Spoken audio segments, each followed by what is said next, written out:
This is the Okayest Hunter Podcast.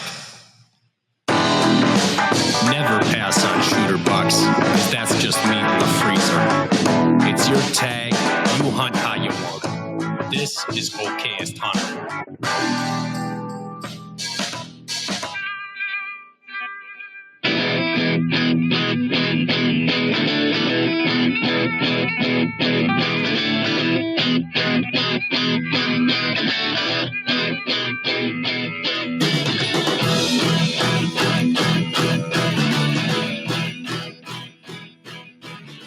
What is up, everybody? Welcome back to the Okayest Hunter Podcast after, a 2 or 3 week hiatus of just crazy busy stuff. It got really busy around here. We've moved studios and, down to the wire, trying to get stuff figured out. And then, we get our guest on here and we're going to get everything ready. And I think I had like a mic failure. Straight up, or a mixer. I'm not sure, but this is the Okayest Hunter Podcast. Stuff seems to I think it just is best friends with Murphy's Law or something. It's wild. I mean, I had a doe blowing at me when I took the trash out the other night. You got to be kidding me. Just to give you a insight into my life. But we are here at the new studio. I'm very thrilled about that because it's exciting to not be in my basement. We have a dedicated space, yada, yada, yada. So lots of prep. Still needs to go into this place. It is not done by a long stretch, but I guess I'm the kind of person that likes to build planes while they fly. So there's that. And we're wrapping up our inventory sweepstakes. Today is the last day to enter. So if you happen to get this, if you're listening live, go ahead and get your email entered into that giveaway. And there's lots of ways to get bonus entries. So you could, if you follow us on Spotify or YouTube, you get bonus entries. There's all sorts of things you can do there, which, by the way, if you're not following us on Apple or Spotify or YouTube, you should go do that. That helps us. That means a lot to us. I also am fixing a technical error with Apple that's been an issue for 8 years or something. We have 2 feeds on there. It's the same exact show, but it's like splitting the value of our feed in 2 places for no good reason at all. So that's hopefully going to get fixed. That being said, reviews, subscribes, I don't ever push that stuff ever because you like the show, you'll do that. I don't feel like I need to tell you to do that, but I'm saying it now because I never do. Foam Fest is next weekend. It is on August 9th. That's a Saturday. So we're just getting all our ducks in a row for that too. There's been a lot of stuff going on. I'm wearing the Foam Fest shirt. So if you registered before July 26th, you will get one of these shirts. I think in the registration form we asked you for your shirt size. So excited to see everybody there. I think we have the most registrants we've had ever. This is going to be year 4. I think it's year 4. We're also working on our season 3 of our Okayest Hunter show, so that's going to be dropping soonish. Lots happening. So welcome back. If you missed us, sorry we were gone. Derek was going to be here, but he's driving back from up north. Couldn't get here in time. And Greg is back sometime starting August. He'll be a regular in the studio again. So pretty exciting stuff. We do have a guest tonight, so I promise it won't just be me rambling on because that would suck. Also, Oak Tree Dreams, what's going on? We're going to bring our guest on, Jon Landwehr. And I may have just pronounced his last name wrong, even though I just asked him how to pronounce it correctly. You got it, Jon, all right. Thanks for putting up with my technical whatever. I mean, you've listened to the show. It sounds like, this is what you get when you're on the Okayest Hunter Podcast. We can set the bar pretty low. I mean, if you think you're the only one that has technical difficulties, I promise you're not. Perfect. Yeah, that's what I want to hear. Let's hear. Yeah, no, people don't put it on blast for everybody to see in a live broadcast. I don't know why I've decided to do it this way, but here we are. So we do have the phone lines open. God knows if that's going to work or not, but they are there. I might decide to put the number on the screen if folks want to call in. Otherwise, the chat is open if you want to comment in chat. And I did want to say one more thing about the giveaway before I move on to get you kind of into the show here is we are going to announce the winner live next week on the 5th of August on the show. So there's 3 winners. We're going to announce all 3 on the podcast live. So if you want to find out who won, tune in. That being said, let's talk about deer hunting and deer, because this is it, man. This is like put the key in the ignition and like, let's turn her over here, because that's about where we're at.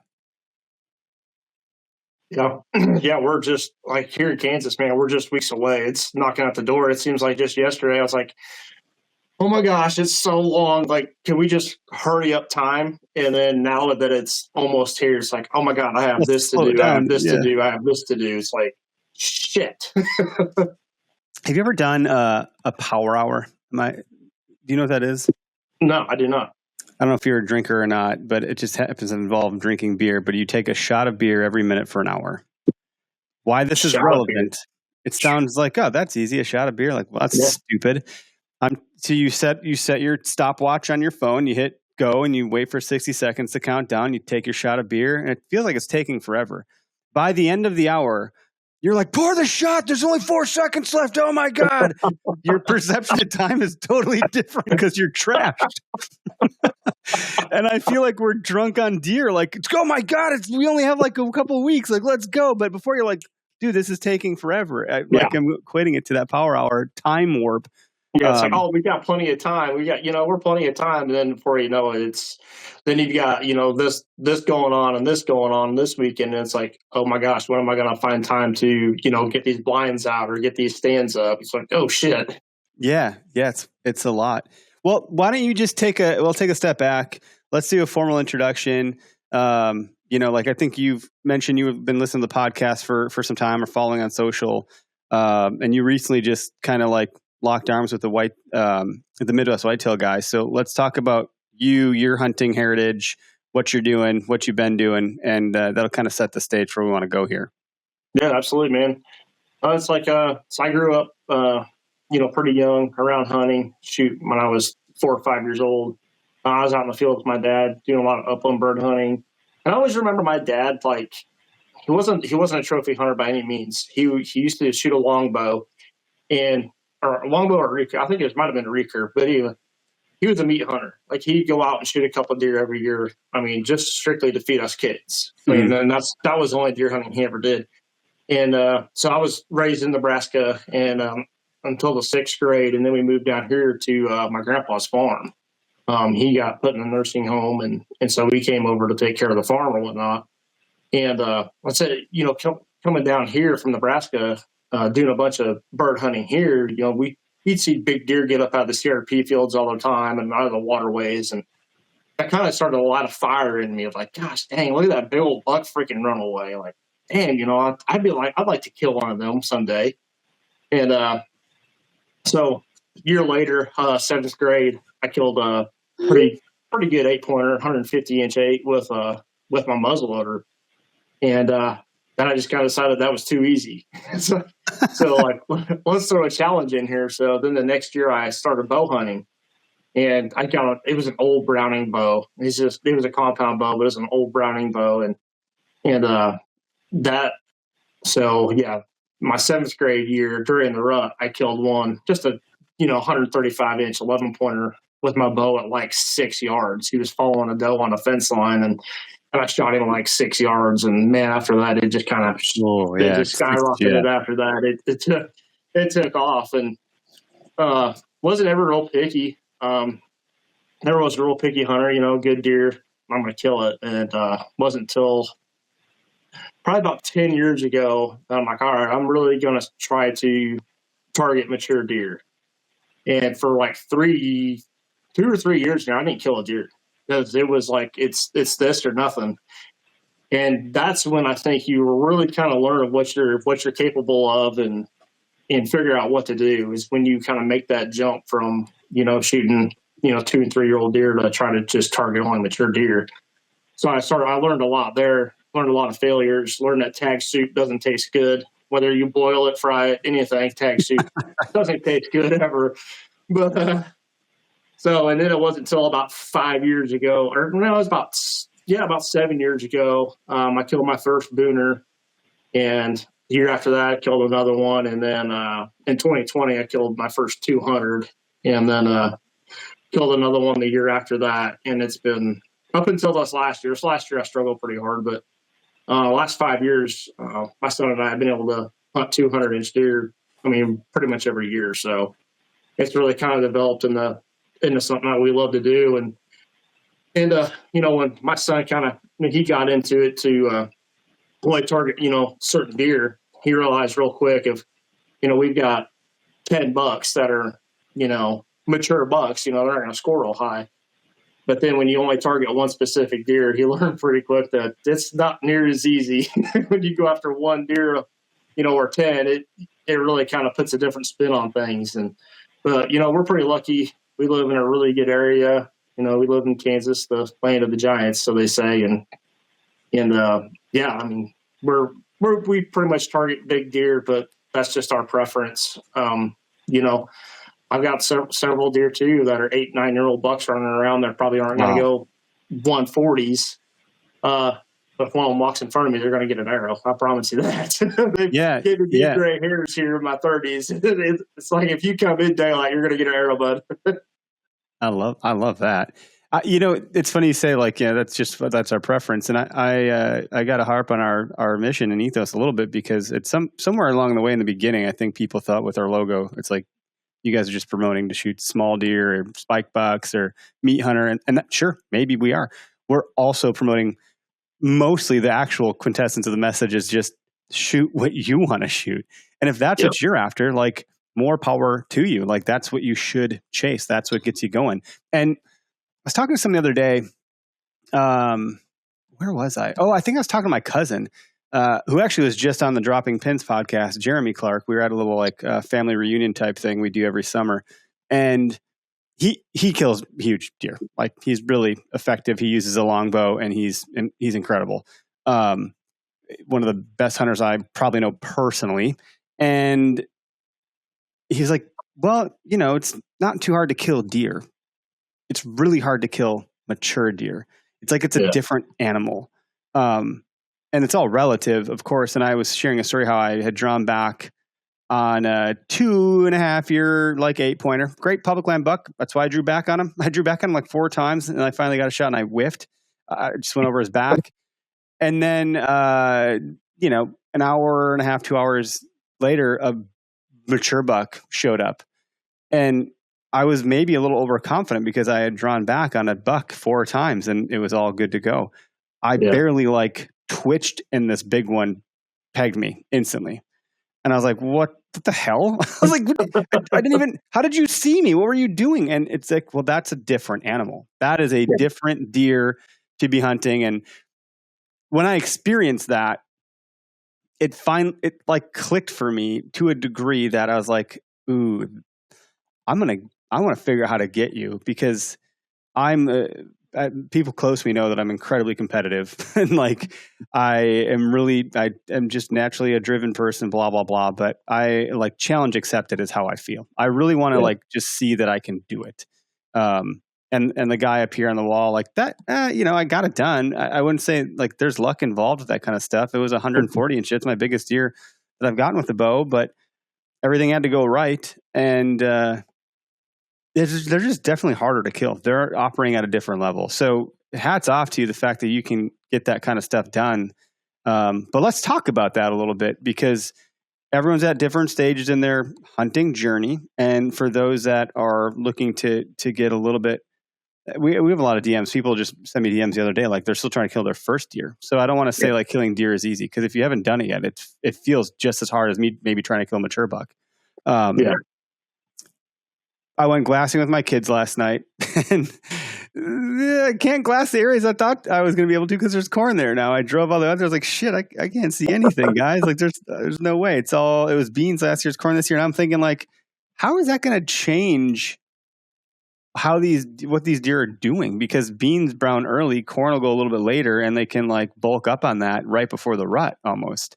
And if it's especially standing and who knows when the farmer's going to cut it, I don't know their rotation on when they're going to do that. So what are your thoughts on how those things are if you're putting out cams now, that might help you just get some inventory, but what the deer are doing now are not what they're going to be doing when we go hunt them. And food sources are a part of that. And we have a lot of egg. We're in the Midwest. I mean, I'm in Wisconsin, you're in Kansas. There's just a ton of egg everywhere. Oh yeah. Yeah, crop rotations, just like you're saying, last year was beans. Where you're at, I'm guessing that it's probably going to go back and forth. Yeah. 1 year's beans, 1 year's corn, then the next year's beans. So this year you're probably going to have your homework cut out for you, because I hate to tell you, I hate corn. That is my arch nemesis. They hide in that stuff. It doesn't come out usually till the last part of October, at least around here, November. So if they're living in that stuff, good luck seeing them. I mean, you're not going to do it. I mean, probably before the corn comes out, you're going to be hunting pinch points, funnels, stuff like that, and catch them coming, moving through back and forth. But dude, out here, crop rotation is absolutely everything. And our biggest thing is the Milo. What is it called? Milo. Grain sorghum is what it is. Okay. It's usually about chest high. Explain. Okay. Yeah, it's usually about chest high, and it's got a head that's usually anywhere from 6 to 10 inches tall, and it's just full of grain is what it is. They're extremely hard to hunt in it. I mean, with the bow, especially this year, our Milo is really tall because we've had a wet year.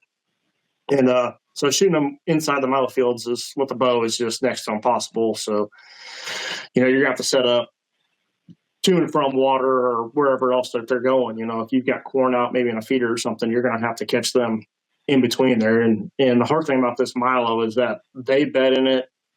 I said, unless it's water, or if you got corn out there, maybe just something a little different for them to eat, you're not getting them out of it. I mean, just they're safe in there. They know it. And it makes it pretty damn challenging. And then so usually it's every 3 to 4 years, a Milo field would be planted in a field, just how our crop rotations are. Some guys, most of the time it's wheat and Milo out here is what your biggest thing is. But some guys rotate Milo or soybeans and corn into that too. And then 1 year it might be summer fallow where there's nothing planted in it, spring and summer. So it makes it really, you got to figure out, what farmer you're dealing with, what they like to plant. If you're dealing with just a strictly wheat and Milo farmer, okay, I know at least in the next 2 years this is going to be Milo again.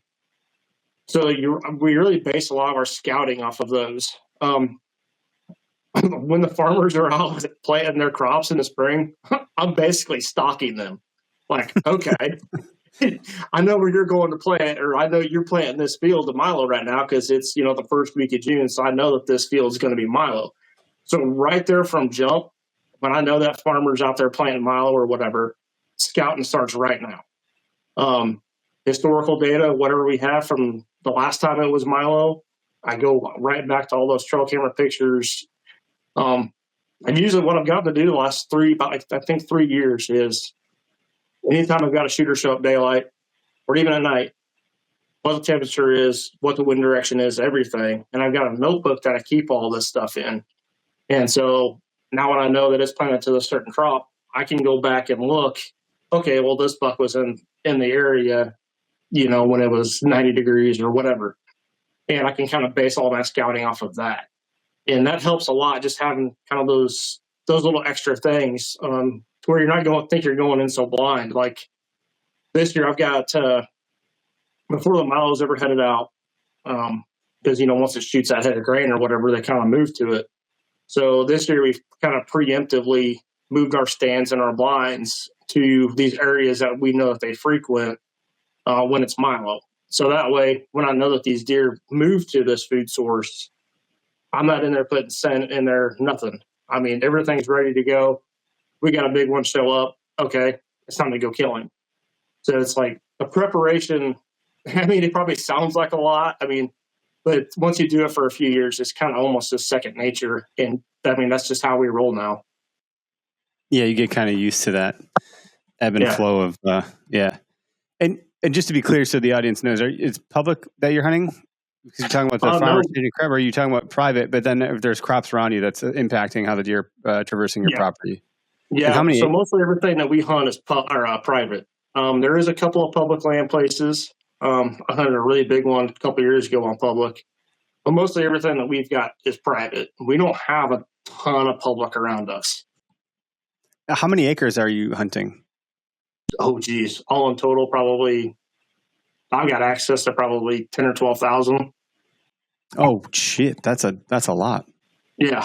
Most of it I have sole permission on. But I think a lot of it is just, some of it's 500 acres of nothing but wheat stubble.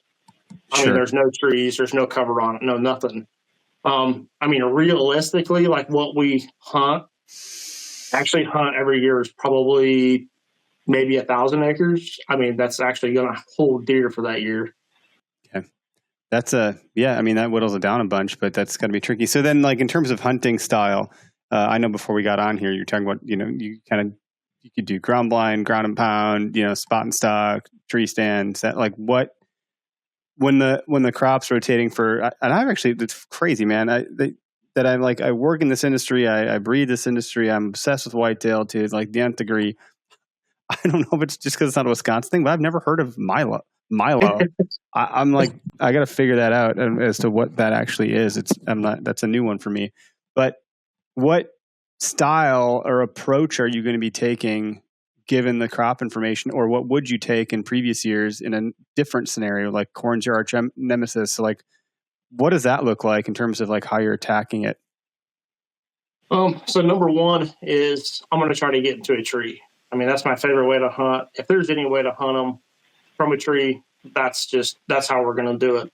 Some of these places, I mean, I said there's not any trees on the place. So then you just got to change it up. Either you're going to put a ground blind there. I've got a redneck hay bale blind that works pretty good. It blends into freaking pretty much anything.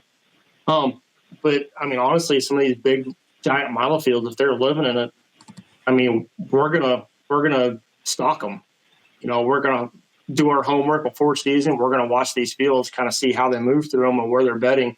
Because a lot of these deer, I mean, even in like a 300-acre milo field, they'll still generally bed in the same place within like 100 yards. So, like if you're out scouting a week before, you've got this block down. Usually, you can almost pinpoint where he's bedded down. So before he ever gets up, we can be making our way through that field and get, where we're halfway close to his bedroom. So that way when he stands up, I mean, we're ready for him. I had another question queued up based on exactly what you're talking about. Oh, my brain is just shit tonight. This is the second time this has happened with you. And it came back to me the last time, so I'm sure it'll happen again. You talk about like you love being in the tree and sometimes there aren't any. What I wanted to talk about, you talked about going back to years past data when it was Milo in the field or corn in the field or whatever, like you're using that historical knowledge. I have two questions. I'll start with one. I'm going to ask them both so I just get them out there so the audience can keep me accountable here in the comments if they need to. But question one is how are you storing that historical data? Is it journaling? Is it cell cams, trail cams, so forth, all the above? And then the second question is about cell cams and trail cams. I'm curious to know how many you're running and like how you're utilizing them. Mainly because I think there's still some folks that probably haven't put other cams out yet. And I think that's still going to be a relevant kind of topic for now, Right. Yeah, for sure. No, I'm kind of doing a little bit of both. I'm running the cell cameras and saving those pictures, because most of the time your cameras will usually tell you a temperature and stuff, and then your time and date. So I'm saving all those pictures of all the mature bucks. I've got like separate folders on my phones where like each farm goes into. But then I'm also writing everything down on a notepad. Because the trail cameras, most of them don't tell you wind speed and direction, stuff like that. So I'm writing down all that stuff too, because a lot of these bucks, if you've got a north wind, they'll move different, and then then it switches, comes out of the south, they'll do something totally opposite. They're going to come out the other side of the field or whatever. Mm-hmm. So kind of having that historical data for all these different farms is pretty key in like the moves that you're going to make. And, sometimes on this one side of the farm, there's a lot of trees that you can get into, but on this wind, he's not moving that way. He's going to come out the north side. So, when you have, say, a cold front or something, you just got to be ready for whatever's going to be coming. Okay, yeah, we got a blind set up over here so we can hunt him with the north wind, with a cold front, perfect for running the game. But you need to be ready to switch things up. If it's, like I said, if it's going to switch and come out of a different direction, we usually got a plan in place. But when you have that much data, you kind of I guess probably know what you're looking. Oh, it's almost like you're looking for certain signals, like, oh, he did this, like, or I know the wind is doing this, so I expect this behavior. Yep, he did it. We're good. So you're I forget there's like terminology for this kind of stuff, but it's almost like I'm looking for. I have this data point, and because of this data point, I'm going to be looking for this signal. I got that signal now. I know that this is probably the next. Here's my likely outcomes from that. I think I can make it happen. How many cams are you running? I mean, you have a lot of acreage. That's a ton. So right now, I think I'm running 12 cell cameras right now. I mean, not as many as you'd probably think. You know, we might have one or two on each farm. But so funny thing is that I just had two big shooters from last year show up, and I mean, they blew up like I was hoping they would at 5 years old. And so I'm probably going to take some of these other cameras out of these spots where I'm not getting much, or maybe I don't have any. Kind of like zero in on the one. Yeah. So you kind of, you're like almost looking like, I got a target buck now. Let's try to figure him out. You know, pretty much. And then here in just a couple of weeks, we'll be really hitting that farm really hard, watching from a distance with the spot and scope, trying to figure out how he's moving. The cell cameras are going to tell you some. I mean, but I really hate to use cameras as a crutch because there's been so many times that, oh, yeah, you know, looking at the camera, he's coming in from this direction. And so you sit where you think the wind's right, and he's not. He's actually making a circle and then coming in and fooling you. So I really like to lay eyes on them myself and watch what they're doing before I ever go in and try to kill them. Yeah, I mean, that's just smart, right? Cameras can be a crutch. I think they get me pretty excited because I really like to, validate that, A, there are deer here, B, they're doing this, C, they're going that. Like you start to get this kind of, with as much data as you have, you're looking for, you're identifying patterns over several years where you kind of start to really know what's going on. And then it's just a matter of like not messing up on any given hunt. Yeah. You know, then still stuff has to go right, but you're just increasing your odds and stacking, like almost literally stacking them in your favor with this intel. But the deer's still going to do what a deer's going to do, or there's still going to be other variables and factors that you just can't predict. Yeah. And, that's what keeps it interesting. How many? Yeah, that's for sure. You know, you might have the farmer come in there and pick up his hay bales one day that, you didn't know he was going to be in there picking up his hay bales, and you go in there to hunt, and this deer's better than a totally different place, and he's going to come from a different direction at that point.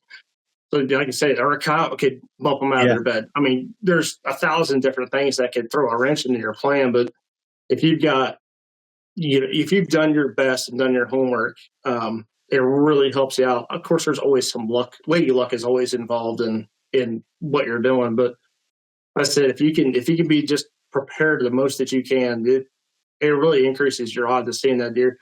And I've done this on a lot of deer.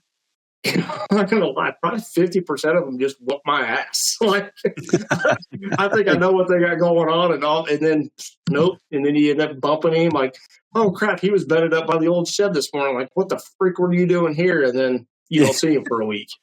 Yeah, they're in some of that stuff. I think maybe we give them too much credit for, and other stuff maybe not enough credit for. Like, was that part of their plan to stay alive? Did they figure me out, or was that just happenstance? Like, what's really going on here? It's crazy. Yeah. And, I've said this before on some other podcasts and stuff, and I've told people this all the time. Every deer is different than the next. I think deer are a lot like people. They all have their own personalities, the way that they do things. You've got deer that stay in a 40-acre patch. And I've seen bucks that literally have a 7-mile freaking radius that they just roam. I mean, even early season, we've seen them. We'll have them locked down in a mile field or something before season. Then all of a sudden they disappear, and we find them in a field 6 miles away. Like, why did you just up and move? And there's no real rhyme or reason. It's just something clicked in their head today and said, hey, I think I'm going to go down this way. And then that's where you find them again. It's crazy. Yeah, that kind of stuff like keeps our head scratching. I do think that. Did you follow the MSU Deer Lab page or any of the stuff they put out there? They have a podcast also. Like they do these like deer collar tracking studies, and they'll release all this like data over time. And one thing that I've seen them, I think to a degree, kind of myth bust is like a buck doesn't have a bed. He's got a whole bunch of them, and there may be buck beds, but it's not like that is his single sole only bed. Like I remember hearing about buck bedding and hunting buck bedding, like, I don't know, 2016, 17, 18, somewhere in there. And then I was like, how do you identify that? And then once you identify, like, oh, he's going to go right back. Like, I'm thinking about like how I think my bed. I have my bed in my bedroom. That's where I sleep all the time, you know? Yeah. And these guys have done a good job kind of like elaborating on that concept. And I'm really glad that they did, because I was like, no way this deer isn't that freaking, like, okay, because he didn't show back up. You know, he must have somewhere else he's bedding down. Thoughts on like your techniques and tactics to not to like some nth degree, but just as how you like figure these things out, because it sounds like you're kind of intercepting them from bed to food. So like you have a general understanding of where they're bedding and what that looks like. What are you looking for that kind of stuff? I mean, around here, it's really kind of any thick cover, you know, because we are so open, you know, the thick cover really is pretty much a general good place to start. You know, we got a lot of bucks, though, that do not bed on us at all. Like, they're not on these properties at all. You're basically just catching them coming from wherever they're like. I've got a bunch of them, 2 target bucks that just showed up. I don't think they're yet at all. I think they're coming from the neighbor. And so if you can figure that out, trail cameras, for one, you know, can play a huge role in that if you're on trails or whatever. And, you know, I don't get this misconstrued, but some guys are like, deer, you know, these bucks are completely nocturnal. I don't believe in a buck ever being completely nocturnal. He is up and moving on his feet before dark. He's just not doing it on you, or you're not close enough to wherever his bedding area or his home range is. You're just not close enough to it. I have seen giant mature bucks get up 3 hours before dark, and it's 90 degrees out. Yeah. I mean, they're up and moving. It's just you're not seeing them. Yeah, and the closer you get in, that's like the rub, I guess, is you get in too close and you bust yourself, you know? But the closer you get them, the greater the likelihood that you'll get them on hoof before the sun goes down while they're on their way to probably food. And yeah, that's a tricky one. And sometimes you get lucky where maybe they might like not go nocturnal, but they might mill around their bed longer before they venture out further. And if you're not in that core area, then you might not get that opportunity to see him in daylight, and therefore think he's nocturnal. It's like, we probably didn't press in far enough, but also sometimes you can't. So like, these things are smart for a reason. There's areas that I know where some, like, certainly where bucks, I've validated this over the course of 2 seasons now. I know where they bed, and there's a reason they bed there, because you can't freaking get in there. You just can't. It's like setting off alarms. No matter which way you try to approach it, you're going to alert them to some sort of presence, and they're going to be uneasy about it. And they're probably going to take a different travel corridor. Yeah. You know, unless I go with 4 buddies and we try to like take 4 corners of this thing and like hope one of us gets the damn thing, maybe. Yeah. But at that point, if we spook him, he's barreling out of there at the speed of light anyways. Like, good luck. Yeah, they're tricky animals to hunt for sure. When did it start to click for you? That's one of the questions that Derek, I think, hinges the Dropping Pins podcast off of, is like, if people can drop pins of knowledge along their hunting journey, when or why, what was it for you where you're like, oh, I can kill the big ones? When did that start to like come together in your mind for you? Oof, that's a tricky one. Like, did you observe something? Did you capitalize on something? What did you figure out when you started to make that transition and you were able to start getting it consistently done? So I think the biggest thing was, if I'm getting a buck on trail camera at 10:30 at night, I mean, he's an hour and a half, 2 hours after daylight. And that's kind of how I killed that 2:30 was I finally figured out, like, okay, if he's showing up this late, he's coming from a further distance than I, think that he is.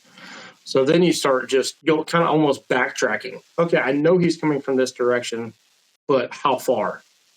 And the kind of the formula, I guess, I've come up in my mind is 1 hour for every 200 yards is kind of what I've came up with, like how they move through these fields. And of course, that's just a rough, it might be longer, it might be shorter. But observing these deer in these milo fields and stuff, it seems like it takes them 1 hour to get about 200 yards because they mill around, they screw around, whatever.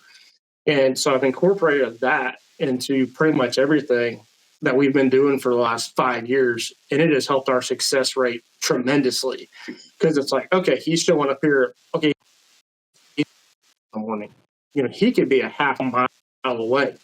Okay. Now let's start looking into those places. Let's start glassing, a mile east and start from there. And a lot of times we find them like, holy shit, there he is. Like he's coming out of this thicket. He just crossed the road in front of us. Okay. Now he's making that track a mile to where we're having pictures of him at. Okay, great. We don't have permission here. Let's see if we can get permission from this landowner and intercept him. And dude, that has paid off, tremendously for us. That's a cool formula. Whether it's like, obviously it's not going to be like accurate, but it's a good rule of thumb, and that probably helps you reverse engineer. I do a lot of like marketing, and it's based on timelines and calendar events, and like here's this activation of this event we need to do. Let's plot it, and now we have to work backwards. What needs to be done by this date, by that date, by this date, and there's prerequisite things that have to be done before that date, and you start to work backwards. So if you're getting a buck on camera at this time, let's start working backwards, and that timestamp of 200. You said it was 200 feet yards every hour. Yeah.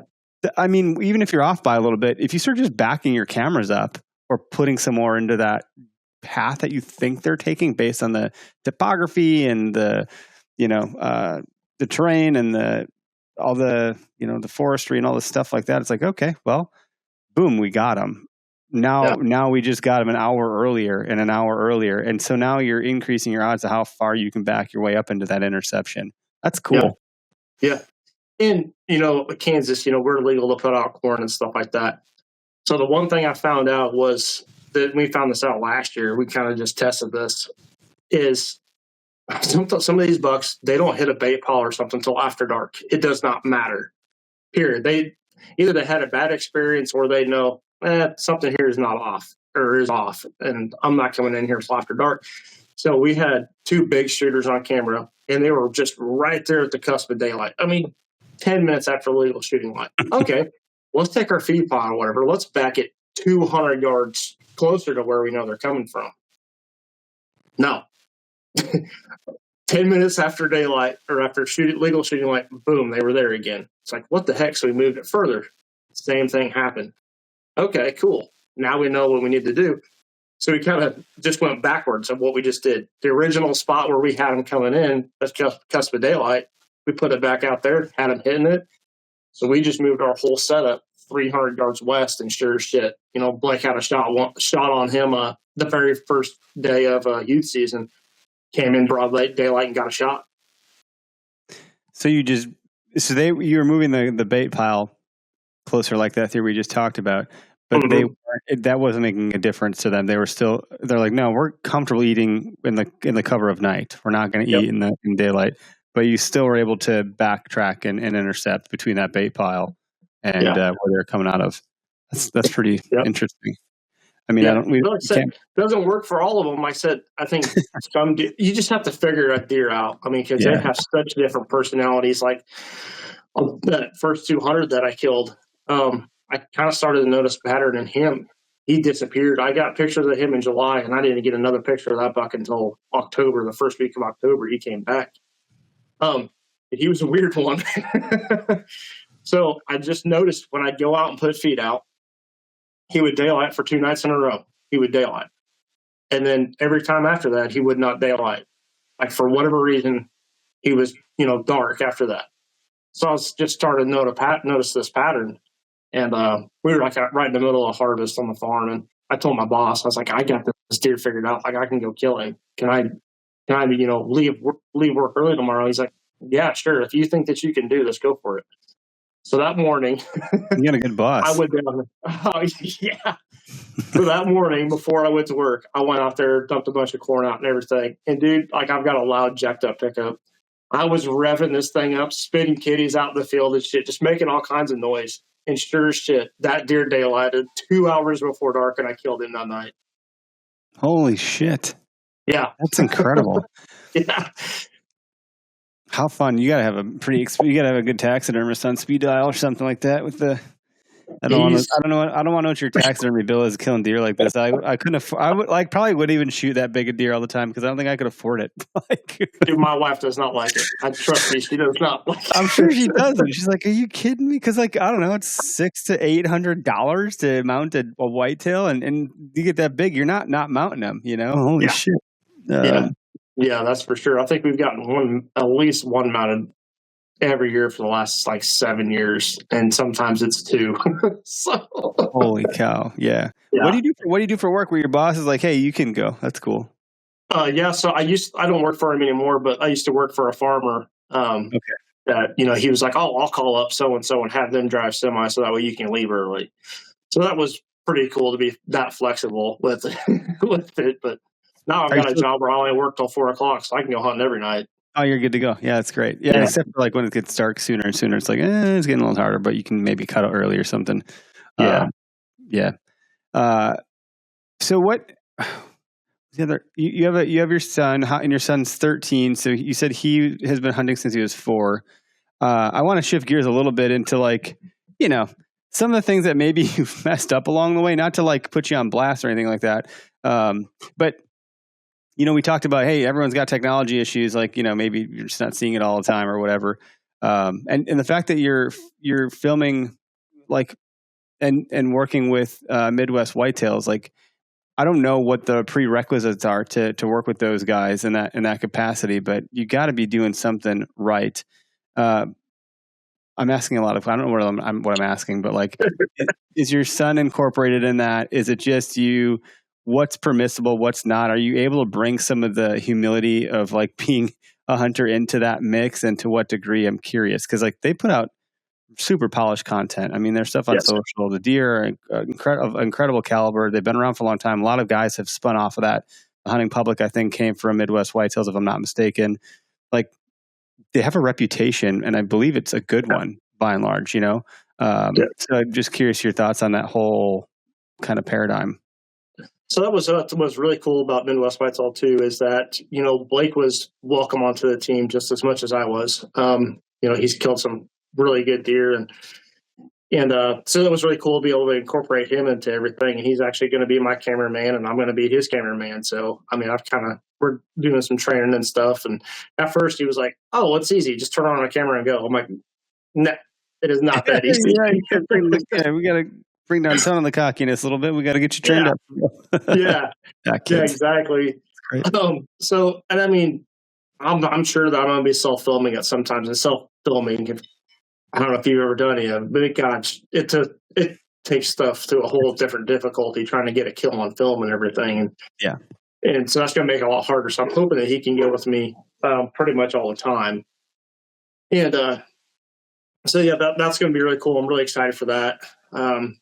Dude, this kid, I'm telling you, I'm a pretty hardcore whitetail hunter, but I think by the time he's even 18 years old, he's going to be to the max. He's probably not going to have a girlfriend for a while because she's going to want to do things. And he's just, that's deer season. Are you crazy? That's going to be a rude awakening at some point. Yeah. That's funny. And Midwest Whitetail, you're saying, they have a very polished show. I mean, they do an excellent job on every level that they do. And so this year it is going to be a little bit different. Last year we kind of filming almost took a back seat. It's like, okay, if we get on film, cool. If we don't, we don't. That's not going to be the case this year. And it's going to have to be, if the deer's not on film, if we run out of light, which, I mean, pains me to say, but that's just going to be the way it is. And Midwest Whitetail really push pretty hard. We want this, we don't, our show would push it pretty hard for, so that way you have your memories, you have the whole journey that you went on. They just edit it and put it out for you. I mean, essentially is what it is. They make sure they want So to be part of this team, I'm fortunate to be on the team, and of course, big deal always helps. But yeah, it's going to be a good year, I think. But previous to that, you were filming and editing or producing. Yep. And where did that stuff live before? As like, I'm assuming that was part of your resume for them to a degree. Yeah. Yeah. So it is on our YouTube channel and stuff. I've got that. That was in 2022 when I killed about 180. I got him on film and stuff. And we put out some pretty good stuff. I wouldn't say like to the Midwest whitetail, level, but those guys that are all on the editing side, they're freaking awesome on what they do. They can take shit and turn it into gold, basically. Yeah, that's cool. Yeah. Yeah, we have one producer. Actually two, because we have a primary producer and we have another one, and they don't take all the footage themselves, so they take what we have and they craft narrative and a story arc, and they add the audio and the cuts, and I'm like, I don't know how you guys aren't a part of this and have the time to like consume it all and then put it together. Like they've done a really good job. It's really cool. So I imagine it takes a lot of time. Yeah, it's a ton of work, and work that it's not just work you can just like clock in and clock out on. You got to like really be thinking about stuff to make it interesting to the viewer and make it compelling. So that's cool, and it's cool that you were able to now like just do the self filming. I put in air quotes because that's as we all know, that's really hard in and of itself. But then you don't have to worry with editing. It's kind of like, all right, cool. You're probably excited to watch it because you're like, let's see what they did with this. Yeah, you're a spectator just as much as everyone else is. Even though you lived it, you might not remember it, or maybe they position it this way, and you're like, oh shit, that turned out really good. That's cool. Yeah, and it didn't really click until this year either that they're like, film everything. Even if you just got a GoPro on, like film it all. And it used to be like, okay, well, I think this is kind of cool. I'm going to turn the camera on and film this. It's crazy. Like even just now, I don't know how many hours of footage I've sent them so far. We're not even in the season, but it's a ton. And they're really, really good. They don't push you to do it, but they kind of help you along a lot. It's like, I really have the drive to do this. I just don't know what I'm doing. Mm-hmm. So like, even their interns, man, like they're always willing to answer questions. They're always free to answer the phone and like, hey man, what do you need? Dude, I'm having a freaking problem with my SD card in my computer and I can't get the footage off. Okay, man, well let's walk you through these steps. And dude, Paul, one of the interns, man, I was freaking out. Like I had all this badass stuff of filming footage and I couldn't get it off. And I'm like, what the freaking hell? So he like took 15 20 minutes. He walked me through all this and finally like I got it. And he's like, well, this is what you probably need to do every time then with your computer. And, okay, sweet, dude. Yeah. Interesting. Yeah, even like when I was starting to do a little bit of filming with even this stuff, like I take a Sony SD card and you click on movies and there's nothing there. I'm like, what is the point of this? What am I doing? You have to like go to the root file and then right click show content. I'm like, what? Why do I take this weird path to get to the files?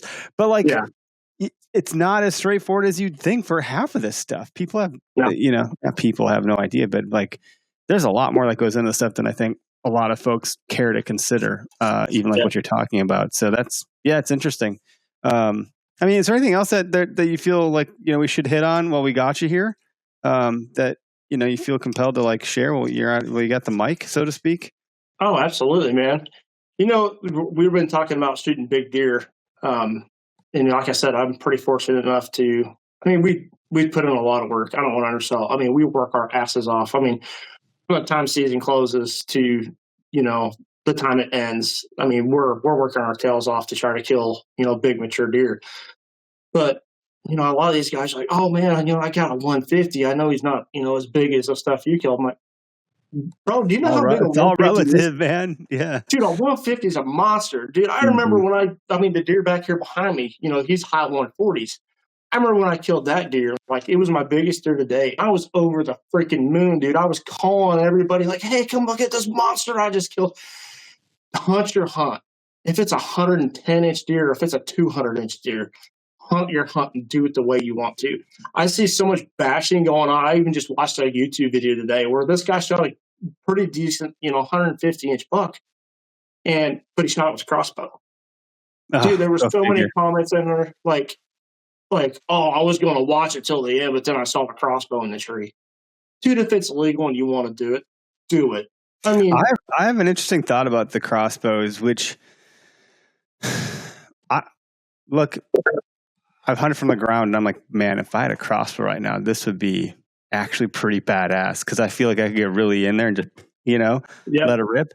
And it's not over till it's over. But there's so much arguing and posturing and peacocking and all this stuff. And we posted a video of me shooting the bow in this new space.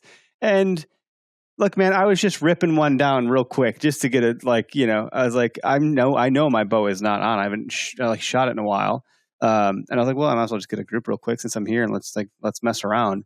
And I did not hit the mark I was aiming for, but I got a group. So clearly I have to make an adjustment, which is why you do these things. And people are like, I can't believe you would post a video of shooting at 10 yards. What a joke. I'd rather cheat on my wife than shoot at 10 yards. I was like, oh my gosh. What are you talking? What's happening right now? Like what? Why is, or like, so there's that, but then, so people will bash on that stuff and then also bash someone for shooting a crossbow. And my argument for crossbows, like, look, man, they're ethical because they're accurate. They're lethal. And I understand that there's an argument around, well, they're advertising that they can shoot 100 yards. That's an advertisement. That's not what they're recommending you do. They're just saying it can do that. Therefore, you're going to be really accurate at 20, 30, 40 yards with this thing because they just go so fast. Yeah. And so if you don't have the time to practice and you're not shooting your bow every day or every week, then you probably should shoot a crossbow. And why would you give someone crap for that? Like, what are we doing? The animal probably didn't suffer at all. He probably hit his mark and got it right. But if he was going to use a compound, he might have maimed the damn thing. Yeah. Yeah. I just don't know what we're doing. And our brand is such a component or proponent of trying to get everyone to just chill out about this kind of stuff. Yeah.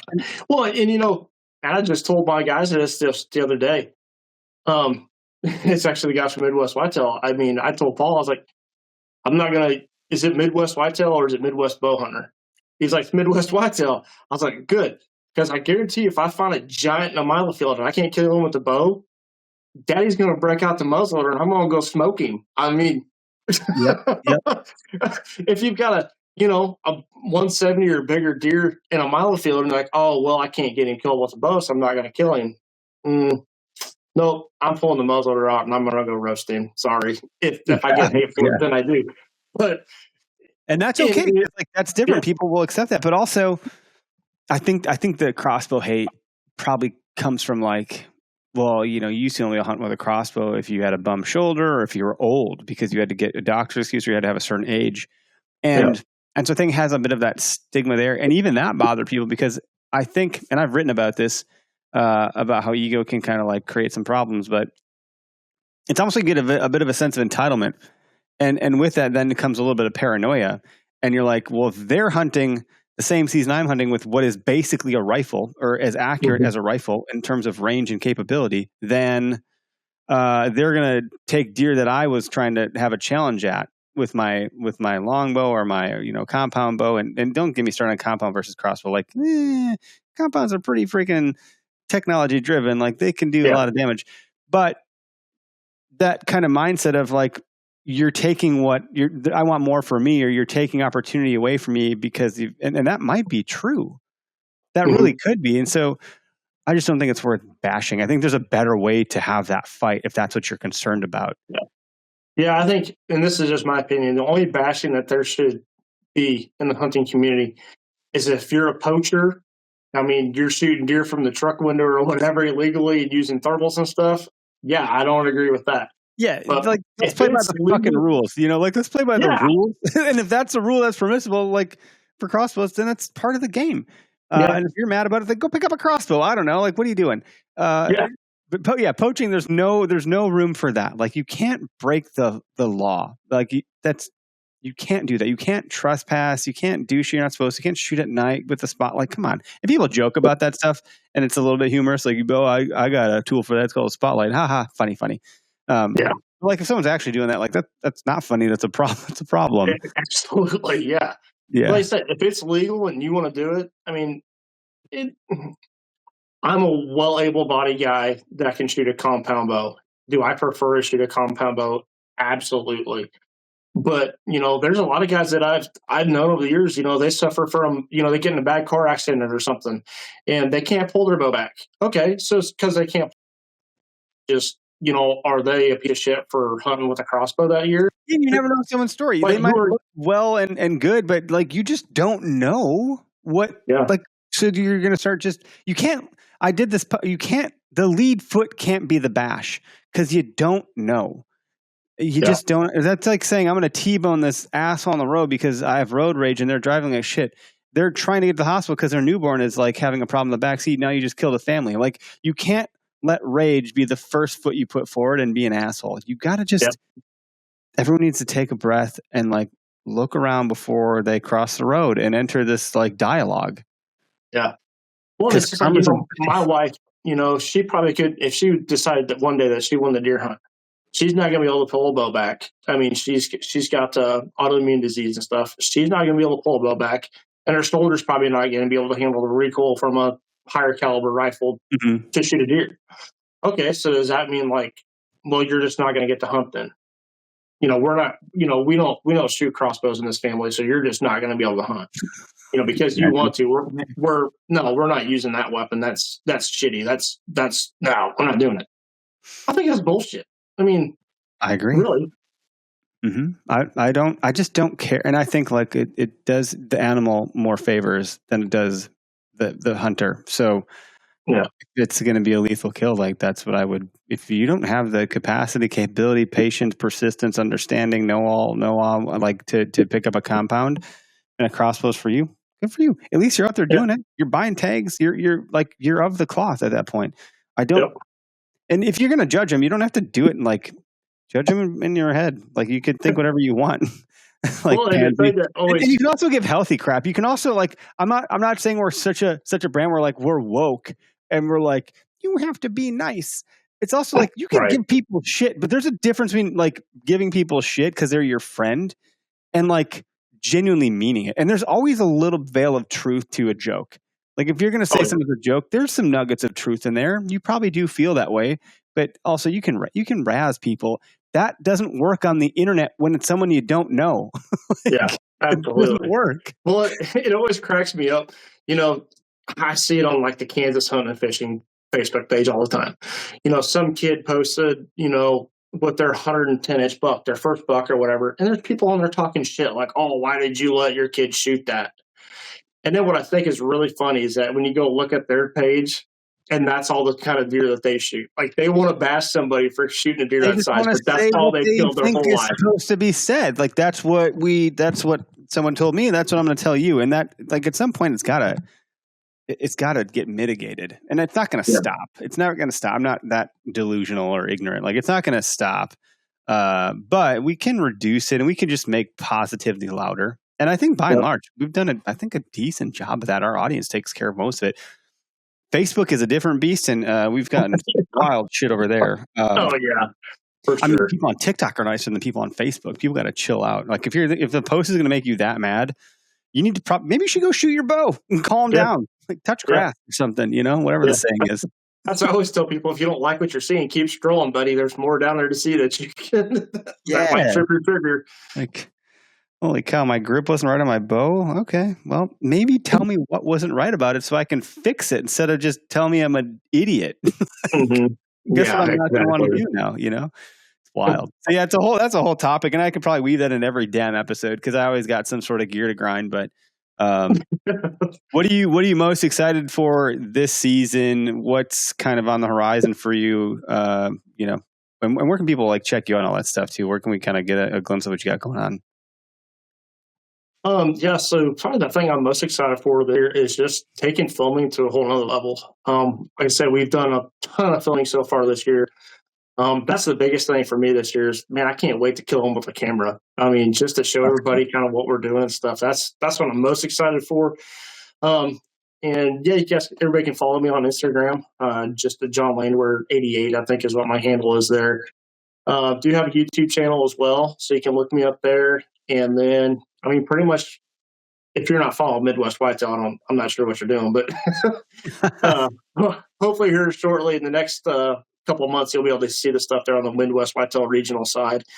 And then some stuff, dude. So this is probably pretty corny, but they shared one of my velvet videos or whatever to the story, I think a week or two ago or something. And I was calling my friends, calling my wife, said, dude, like, they shared it to my story. Let's freaking go. So I was pretty pumped up about that. But so yeah, that's pretty much where you can see everything going on this year. I don't post as much on my Instagram like I used to, just because I don't feel a need to. And a lot of the stuff that filming and doing is just getting going to the show, but still going to see some stuff on there. There's been some guys that have asked me like, oh man, well, that deer she posted, is that one that you're hunting? I straight up told them, like, if I'm after one, you're not going to see it till it's dead. I'm not putting that out there till it's dead. Derek's he's a bit similar to that. Like, he'll share with close friends. He's like, don't fucking share that. You're not sharing. And you'll see all his trail cam pics he'll post to his story, but you won't see one or two. Like that I know I've seen.